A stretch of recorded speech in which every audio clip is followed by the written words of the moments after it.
Shalom. All praises go to the Most High Yahweh, Hashem Yahashai, Hashem Rawakadash, double honor, son to the elder apostles, a great millstone for the teachings of the scriptures, among other things. Shalom to the sincere Hakim across the world. Now, this is the book of Samuel, 1 Samuel, chapter 18, titled Saul's Hatred of David. And it came to pass, when he had made an end of speaking unto Saul, that the soul of Jonathan was knit with the soul of David. What? Oh, yeah, okay. Right. So Jonathan is the son of Saul, and they became very good friends. Very good friends. And Jonathan loved him as his own soul. He loved him as his own soul. Love thy neighbor as thyself. That's what he had for David. And Saul took him that day, and would let him go no more home to his father's house. And that is one of the promises that was told by Samuel that he would do to these sons. This is the 1 Samuel 8:11. And he said, "This is the manner of the king that shall reign over you. He will take your sons and appoint them for himself, for his chariot, and to be his horsemen. And some shall run before his chariots. Some shall be guards, ear his ground, be a guard, reap his harvest, go work in the field, make weapons, make vehicles. Your daughters will make perfumes, cook, bake, of course, clean. Take your vineyards, the hard work that you did for yourself, for your field and stuff like that. Or maybe you have a business. He will take stuff. It's almost communism, but it's not. Communism represents basically that the government owns your stuff. He didn't do that, but he was getting there. He was kind of on that type of tip. Not really 100%, but he was taking stuff. But they wanted it. All right, 1 Samuel chapter 18, verse 3. Then Jonathan and David made a covenant, because he loved him as his own soul. And Jonathan stripped himself of the robe that was upon him. And Esau made this into a goddamn sodomite thing, but it's not. This is a friend. And gave it to David and his garments, even to his sword, and to his bow, and to his girdle. And David went out whithersoever Saul sent him, and behaved himself wisely. And Saul set him over the men of war, and he was accepted in the sight of all the people, and also in the sight of Saul's servants. And it came to pass, as they came, when David was returned from the slaughter of the Philistines, that the women came out of all cities of Israel, singing and dancing, to meet King Saul with timbrels, with joy, and with instruments of music. And the women answered one another as they played, and said, Saul has slain his thousands, and David his 10,000s. And Saul was very wroth. Why? Women again. Because what is the glory of a man? But the women they had no idea. The glory of man. 1 Corinthians chapter 11 verse.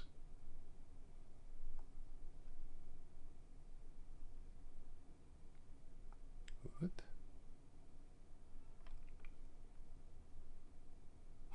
7.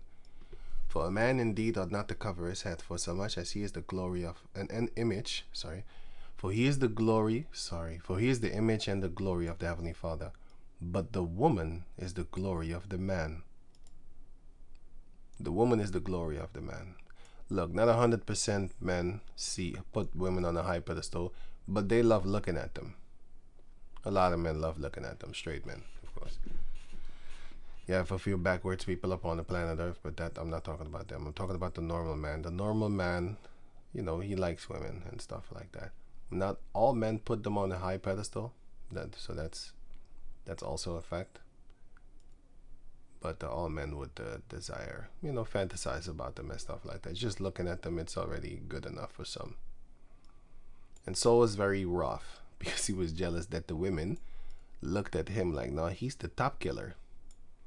That shows you that women until this day, women, they love these thug niggas, I should say, that have the bodies on them and stuff like that. They glorify them. Look how much they was loving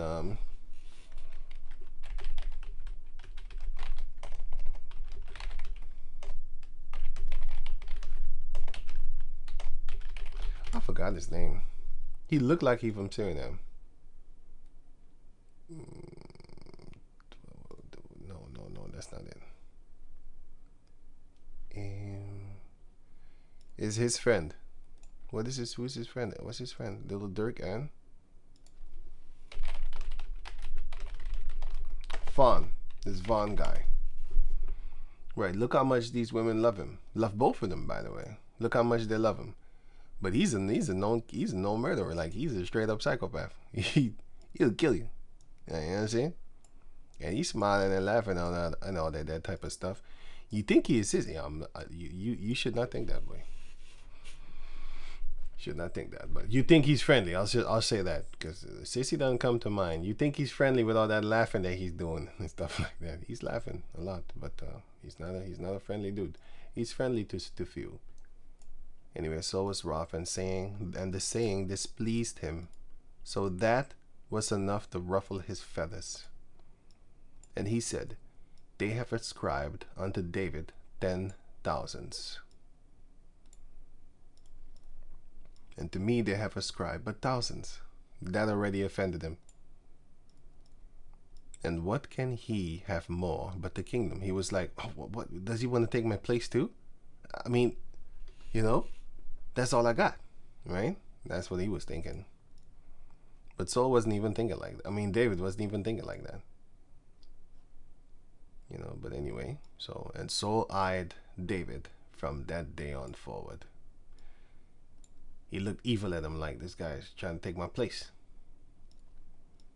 And it came to pass on the morrow that the evil spirit from Yahweh came upon Saul, and he prophesied in the midst of the house. And it was an evil angel. An evil spirit from Yahweh came upon Saul. This should show you that the Heavenly Father is the one that controls the evil angels, the evil spirits. Here you can catch that. Psalms 78:49. He cast upon them the fierceness of his anger, wrath and indignation and trouble by sending evil angels among them. The Heavenly Father did that. And here, Psalms 104 and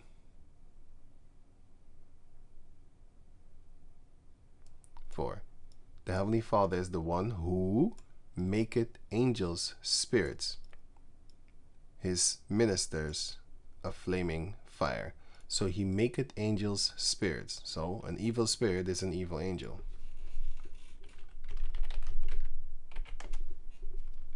1 Kings chapter 22. Yeah, 22. Verse 20. And Yahweh said, who shall persuade Ahab? Okay. And all the host of heaven standing by him on his right hand and on his left. And Yahweh said, who shall persuade Ahab that he may go up to Ramoth Gilead? That he may go up and fall at Ramoth Gilead. And one said on this manner, and another said on that manner. And there came forth a spirit. What is that spirit? An angel.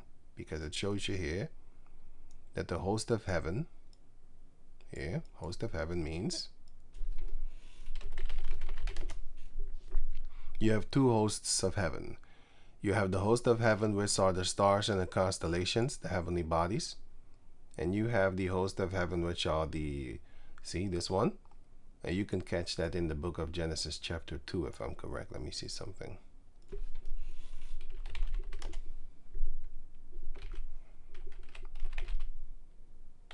Yeah, here. Thus the heavens and the earth were finished, and all the host of them. The host of them is talking about the planets and the stars and stuff like that, because the host represent most of the time army, but it also represents the angels. Host, multitude. It represents the stars and the constellations. That's what it represents in this sentence. But if it's in another sentence like this one, it's talking about the angels. The host means army. The Lord of hosts means the Lord of armies. If I'm correct, it was Sabaoth. Well, in the English, it's Sabaoth. I think in the Hebrew, it was about something like that. Right. So let me go on. Then he may go up and follow the spirit, and stood before the Lord. So the spirit stood. It's an angel. And said, I will persuade him. And Yahweh said unto him, unto the angel, wherewith? And the angel said, I will go forth, and I will be a lying spirit in the mouth of all his prophets. And Yahweh said, thou shalt persuade him and prevail also. Go forth and do so. Now here it comes. Now therefore, behold, Yahweh had put a lying spirit in the mouth of all these thy prophets. The reason I said now here it comes is because it shows you that the Lord did it. Even though the angel came with a suggestion and the angel went, no, it's the Lord that chooseth for you to go or not to go. So it's the Lord that did it. When you have a blueprint,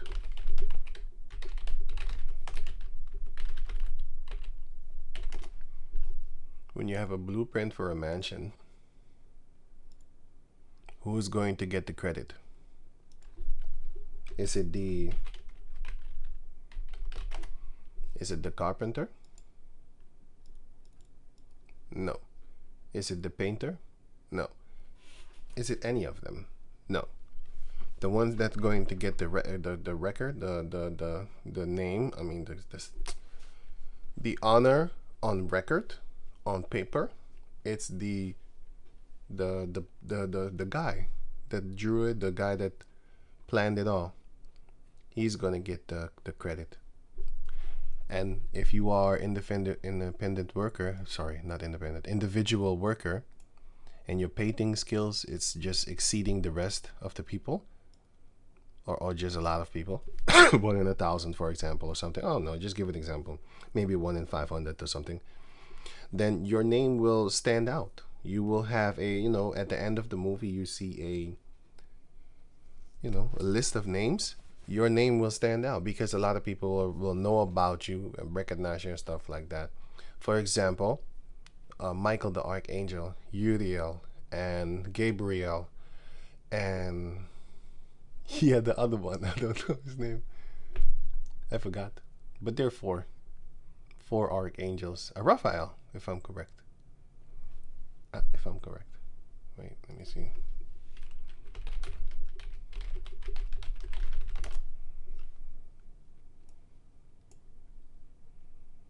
No. Wait, Raphael, Michael, Uriel, and Gabriel. Yeah, archangels.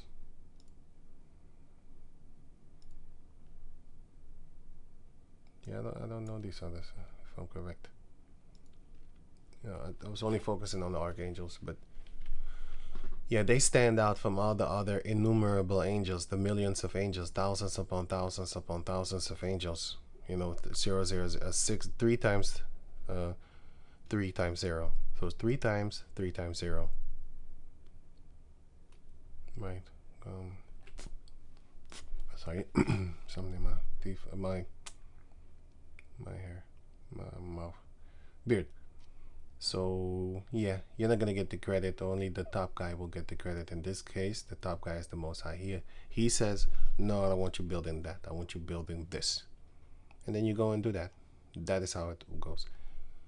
So it's the Most High that put the lying spirit in the mouth of all these thy prophets, and Yahweh had spoken evil concerning thee, because he wants you to die. So that the evil spirit from Yahweh came upon Saul, and he prophesied in the midst of the house. And David played with his hand, as at other times. And there was a javelin in Saul's hand. A javelin is something that you throw.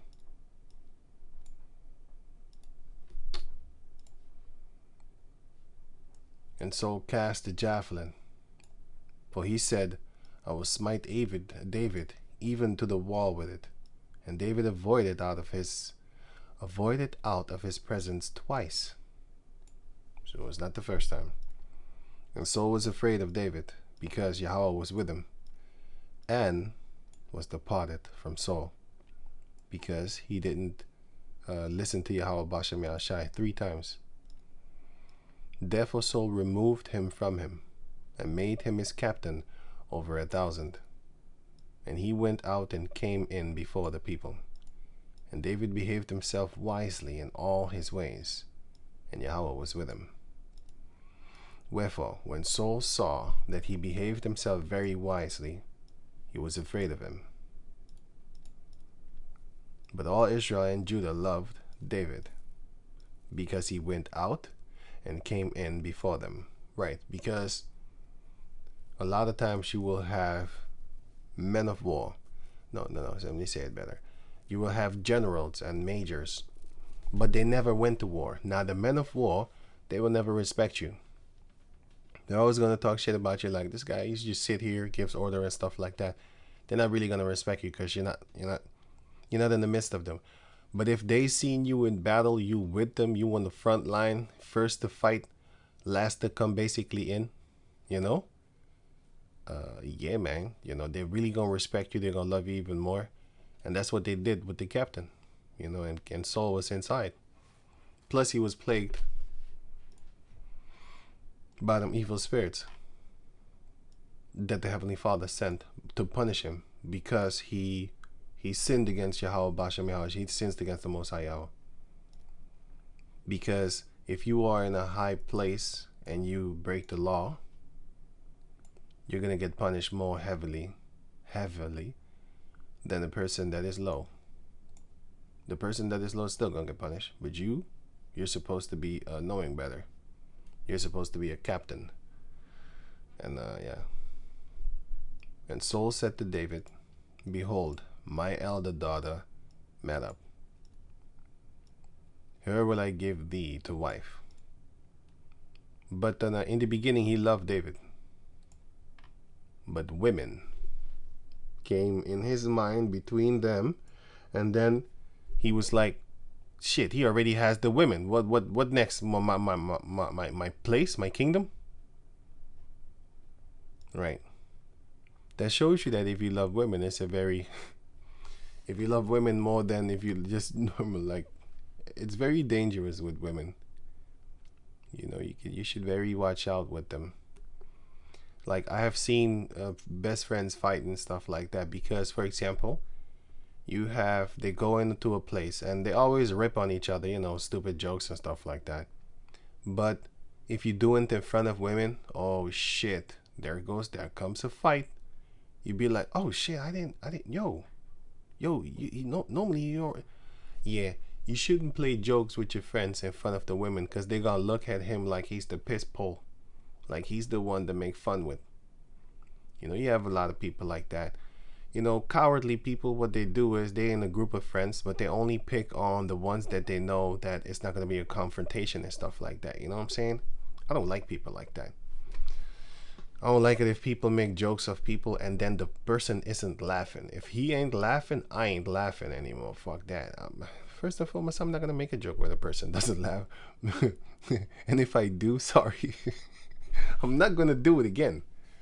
If I bust one, and I see he ain't laughing, I'm not laughing anymore, bro. I'll tell you that. And you know what I'm saying? But Lord willing, that doesn't often happen with me. You need to know who you play jokes with. You know what I'm saying? Until you unless you're not friends anymore, that's something. You don't play jokes with friends, people that are not your friend. And if you do, you're gonna find out that they ain't your friend. If you think they are. Going on. So he cast that. He was wise. Okay, cool cat. So Saul said, and Saul said to David, Behold, my elder daughter Merab, her will I give thee to wife. Only be thou valiant for me, and fight Jehovah's battles. For Saul said, Let not mine hand be upon him, let the hand of the Philistines be upon him. So he set him up basically to die. That's what he actually wanted for him that's what he wanted for him. He wanted for him to die. You know. Verse 18. And David said unto Saul, Who am I? And what is my life, or my father's family in Israel, that I should be son-in-law to the king? He was like, oh man, I don't think, oh no, I'm not that great, you know. When you wanna, you know, be in that high position and stuff like that, you know. Just like this female over here.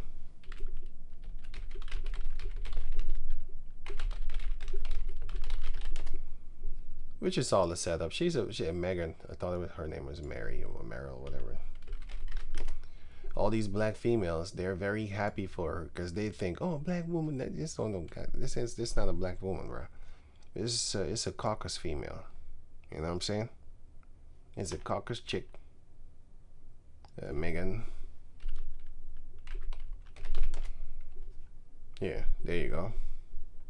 She's a tear baby popper. And she gets to deck herself looking like she's from Europe, you know. But to me, it's all a setup, man. It looked like a setup. Because these people be planning families like decades in advance. Decades in advance, they're planning families. Just like that Kamala female. Kamala, her father is a tear baby. And his father is a goddamn tear baby. And his father is an Edomite. So, and his mother, no, wait, let me say it again. Camilla father, tear baby. And Camilla grandfather,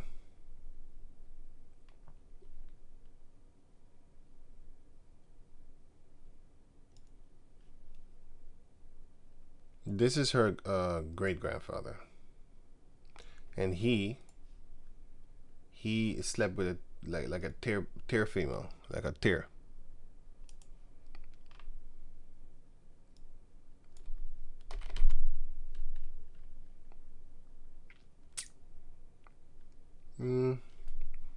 Yeah. I hope you get the point. The point is that this is a setup. These are prearranged marriages. Ain't no way in hell she just happened to be the descendant of a tear baby. Wait, let me show you something. So this is her. They got the same forehead. This is her father, and this guy, his father, is this guy, Oscar Joseph Harris Wilder, and then his father is this guy. So this is her great grandfather, this Edomite dude from that side. And this guy, wait, let me see something. And from her mother's side, no, not her mother, his mother, if I'm correct, his mother. So this guy, his wife or something like that. Wait, this guy is Kamala Harris' grandfather, great grandfather, and his wife is Christina Elita Chrissy Brown. And what was she? She was a slave. No, she's a tear baby. But who is her father? Who is her father? This guy. Hamilton Brown. He was a sugar planter slave owner. So he owned sugarcane slaves. South America. He owned them. And then he was married to this thing over here. Married there. And then he had Katie Williams, slave. Married to Mary Molvina Brown. And they got Christina Elita Chrissy Brown. And who is Christina? What? Christiana Elita Chrishy Brown. That's her. Christiana Elita Brown Chrishy, whatever. But her parents are Hamilton Brown and Mary Mulvina Brown. These are her parents. Hamilton Brown is 1833, 1918. 1833, 1918, Hamilton Brown, and married to Mary Mulvina Brown. And Katie Williams. I don't know exactly what's going on around here. Probably had another one. Born in deceased. Basically, her mother was a raped slave. Yeah, because he was a slave owner. And then this is a tear baby. And this tear baby went with this guy. And this guy went with her. And then they made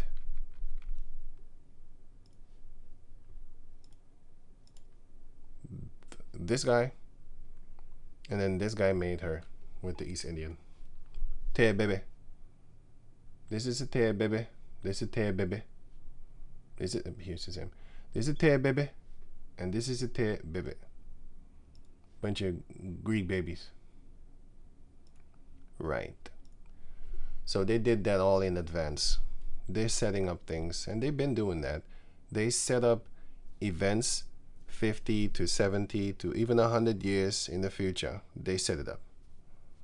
They plan pre-arranged marriages to fool people, to make them look like weed. Meanwhile, they're tear babies. So, anyway, going on. Now it says here, let me see.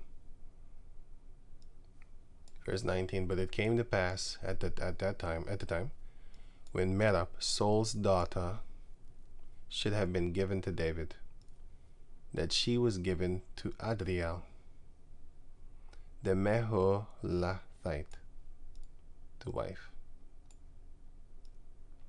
I didn't look that up, sorry. And Micah, Saul's daughter, loved David.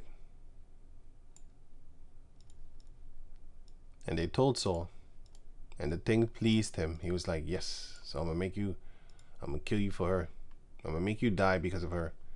And Saul said, I will give him her, that she may be a snare to him, because she was a problem child. And he knew that. He how you call that thing? He raised the beast. And that the hand of the Philistines may be against him. That's what he wanted.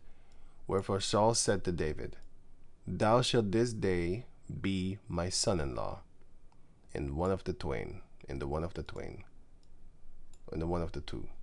And Saul commanded his servants, saying, commune with David secretly, and say, behold, the king had delighted in thee, and all his servants love thee.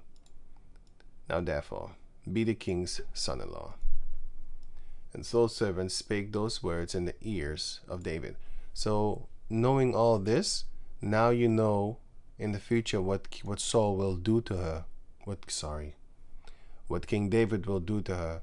He didn't know all these things, and she didn't know all these things. But it would be a union that was not good, because she was a proud female and she couldn't respect David. But anyway, I jumped the gun. I should read it later. And David said, seemeth it good to you, a light thing to be the king's son-in-law, seeing that I'm a poor man and lightly esteemed. He doesn't have a lot of status and stuff like that, nor a lot of money.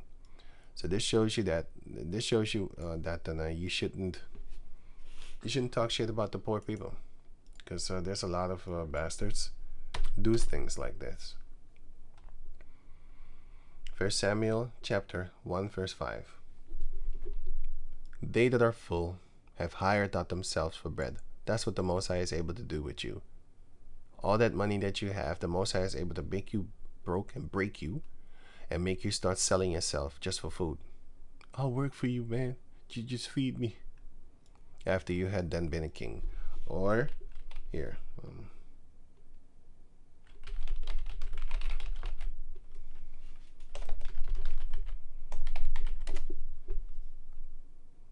trading places. This is First Samuel 2, verse 5 until verse 8. This movie, as an example. So it says here, and they that were hungry ceased. So the hungry children, all of a sudden they got food. So that the barren had borne 7, and she that had many children is waxed feeble. The ones that have nothing, all of a sudden they have perfection. And who is able to do this? Yahweh. Yahweh killeth and maketh alive. He bringeth down to the grave and bringeth up. Yahweh maketh poor and maketh rich. He bringeth low and lifteth up. He can do that. He raised the poor out of the dust and lifted up the beggar from the dunghill to set them among princes. That's exactly what he did with David. And that's also exactly what he did with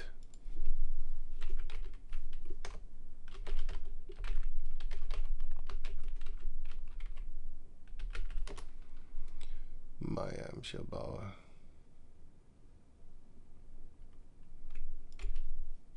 Here. Wow. Fucking devils. So, since when Google... They're hiding. That's why. Because if I spell PewDiePie...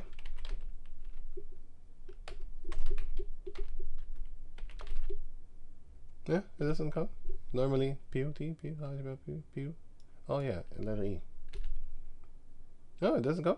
PewDiePie. Oh no, I saw it.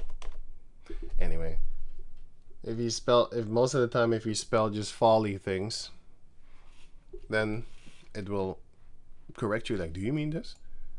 But when you're looking up stuff like this, it doesn't want to show you.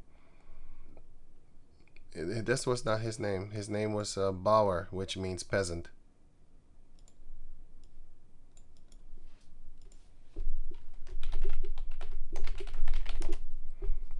What was his first last name? No. Here, look at it. Did the Rothschilds original name Bauer?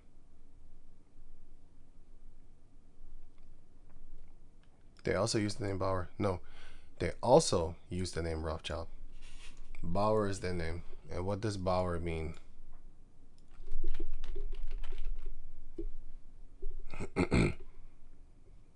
Peasant, farmer. So what did the Lord do? Nomen omen. He took the beggar, the peasant, the farmer, and lifted him up from the dunghill to set them among princes. He did that with the Rothschilds, and he did that with King David. But remember, Saul used to be good. But yeah, all that there flew out the door. So going back to over here. Let me see.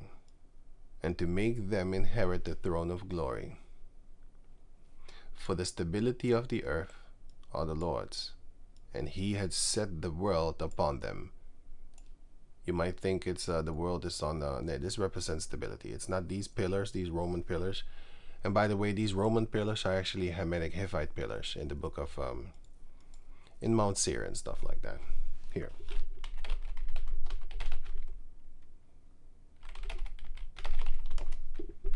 These buildings are not they are not Esau. Yeah, he took them over, but they're not built by Esau. They're built by the giants. If you look at the entrance, you will ask yourself, like, so what the hell was in there? Giants. Here also. This door is very big. But they're devils, because Google is not showing like pictures to where you can see the measurements, you know, compared to people. So you can measure it out. Here, I already showed this one. Look how small the people are there. And Esau was living in these little small holes. Here, that's what I want. Look how small the people are compared to the entrance. Yeah, that's not a small person. Made that thing. That's not small people, bro. You know. So yeah. Right, going on. Oh yeah.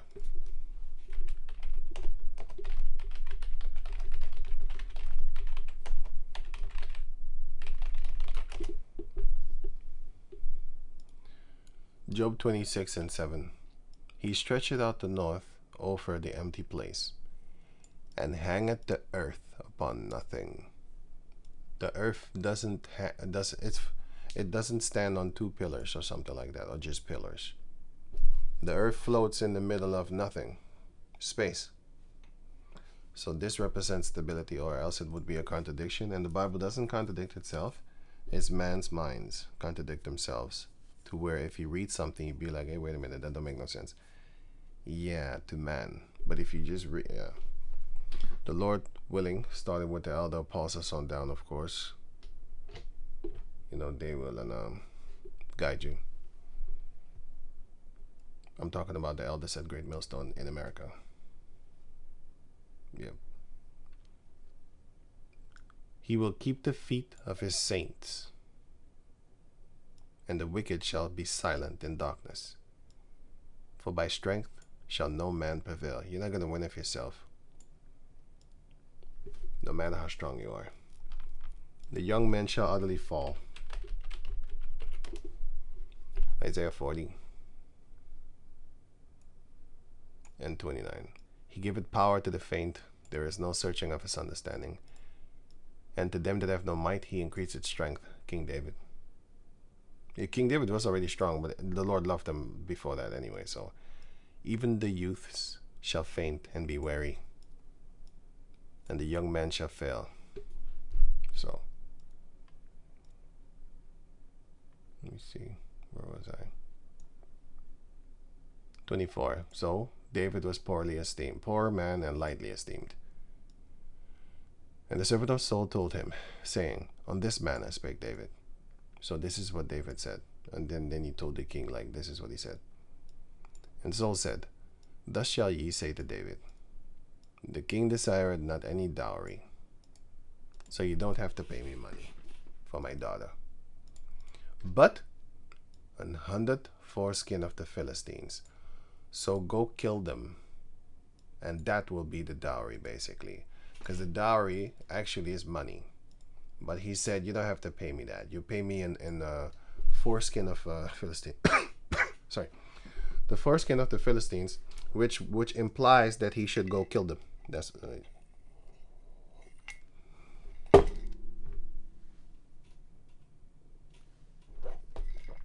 sorry. Wait a minute. It implies that he should go and kill them. But he no. Wait, sorry.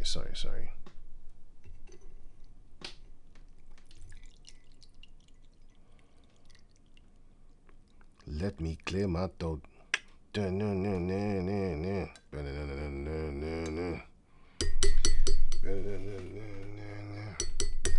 me clear my throat. Sorry about that. No, it says here. Oh, yeah, wait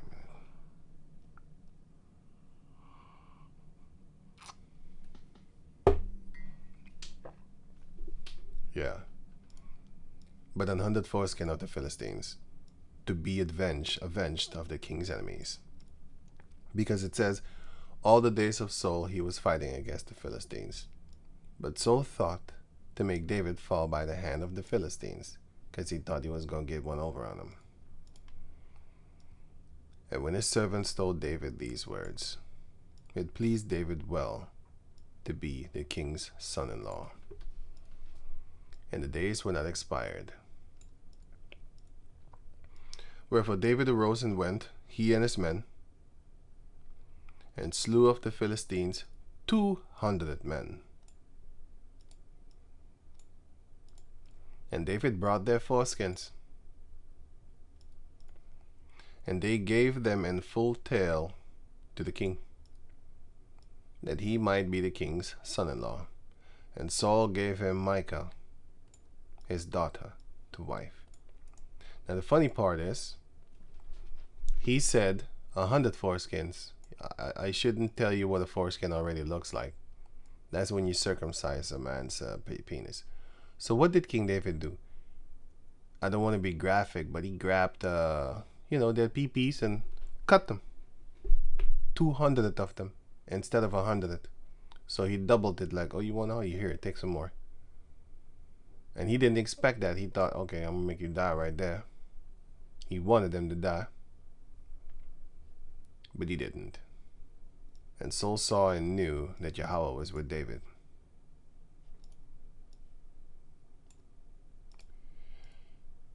And that Michal, Saul's daughter, loved him. Right, sorry.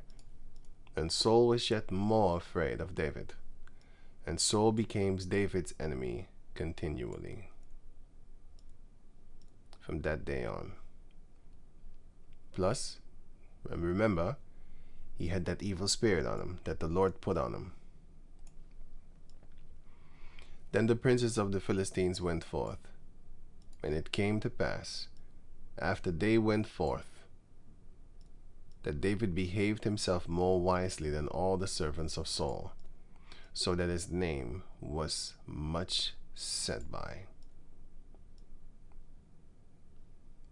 This one.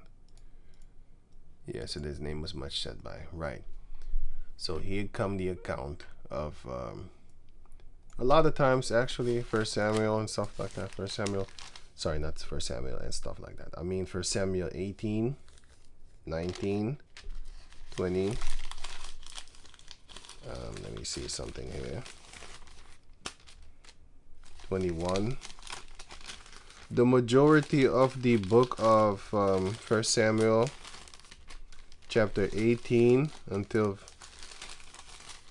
I'm not sure, actually. I should read it again, sorry, but I haven't read this for a few years, actually. I'm currently right now reading it again. No, I'm not kidding. I haven't read this for a few years. Yeah. So, if I'm correct, there's not a lot of actually breakdowns, but it's still beautiful to go up in the stories. You know, to put the mind toward it and stuff like that. I could have gone a little bit deeper, talked a little bit more, but Lord willing, I'll do it tomorrow, because I've been doing a lot of things today, so it's not that I'm tired, but yeah. Heavenly Father willing, I'm going to do it tomorrow a little bit better. Put some more passion in it. But Lord willing, I will. But yeah. So Saul was of the house of Benjamin, and David was of the house of Judah. And then later on, it will be the house of Saul with the house of Benjamin backing him up against the house of Judah. Sorry, against the house of the house of David, and with the house of Judah, if I'm correct. Right. Like I said, I need to read it again. But the point is, they will have Benjamin against David. Yeah, so with that... sorry. Benjamin against Judah. So with that, I'm going to say Shalom.